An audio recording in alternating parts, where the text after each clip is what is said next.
estudyante. Buhay estudyante, talagang ibang klase, sari-saring kwento, lalaki't babae. Pagdating sa eskwela, kasama ang barkada, di maaawat pag nagkita-kita. Ang buhay estudyante, andyan na lahat.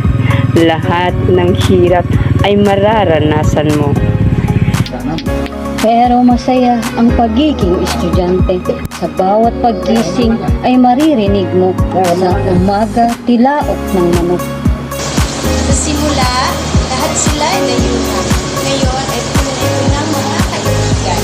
Luhat, saya at nagsasaluhan sa mga pagsubok sila ang Buhay estudyante, mahirap man ngunit masaya.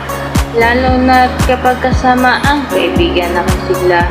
Hindi natin malilimutan ang panahon na iyan kahit ilang taon pa man ang magdaan. Sa loob ng classroom, iyong mapupuna. Iba't ibang style ang kanilang ginawa. Kanya-kanyang pangungopya, paggawa ng kudigi, pangungulit ng kaklase, pagbebenta ng libro. Ay natutulog, ang iba'y naglalaro, iba'y dumadaldal, may mahilig magpatulog, may mahilig magpatawa, may pabida at may epal sa kanya. Nakaka-stress na proyekto, lalo na kapag sabay-sabay ito. Minsan nagkakasakit na ang ulo, pero kakayanin ito para sa maganda ng Sa bawat tumagay, bagong simula. Sa pag-aaral, buhay isang estudyanteng sumisiklab.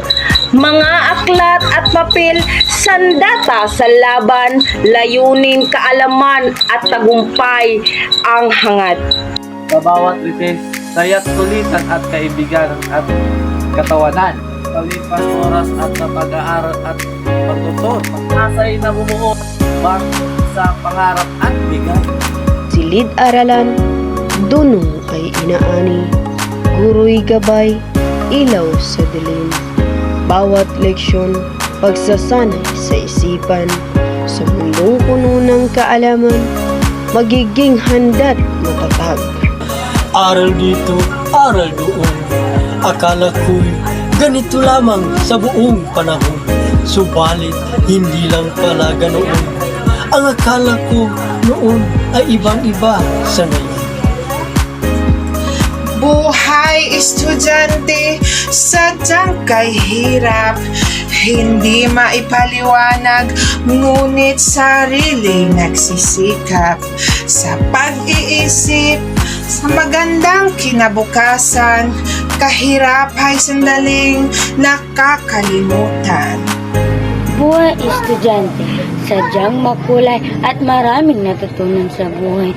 Di lang matalino ang naging gabay, kundi pati karanasang tinataglay.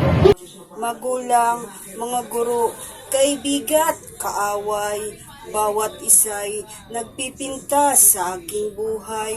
Buhay estudyanteng nagsasabing simple, subalit ito'y tunay na napakatindi.